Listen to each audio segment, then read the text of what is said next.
Vang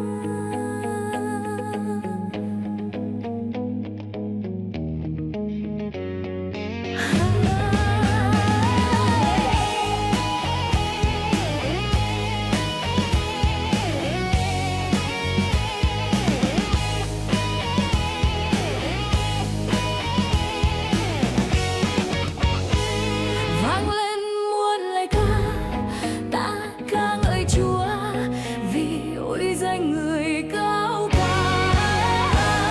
Trên mã với kỳ binh, Ngài đã quang chìm đầy biển. Ấy sức mạnh tôi, lời ca nơi miệng tôi là Chúa, nguồn kêu thoát của tôi.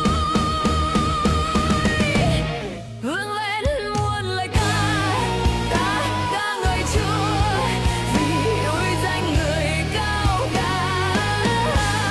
Trên mão với kỳ binh, Ngài đã quang chìm đầy biển. Thiên Chúa của tôi hát khen Ngài, thần của tổ tiên tôi tán dương Ngài. Vang lên muôn lời ca, ta ca ngợi Chúa vì ôi danh người cao cả. Trên mão với quyền binh, Ngài đã quang chìm đầy biển. Chúa là đấng anh hùng chiến sĩ, đấng anh hùng chiến sĩ.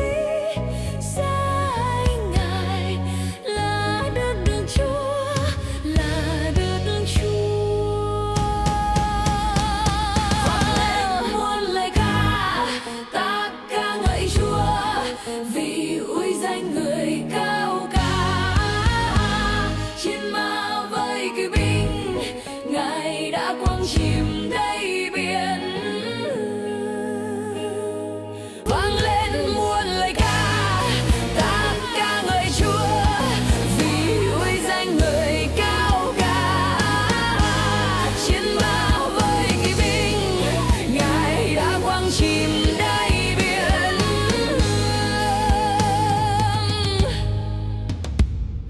Ấy sức mạnh tôi, lời ca nơi miệng tôi là Chúa, nguồn cứu thoát của tôi. Vang lên muôn lời ca, ta ca ngợi Chúa vì ôi danh người cao cả.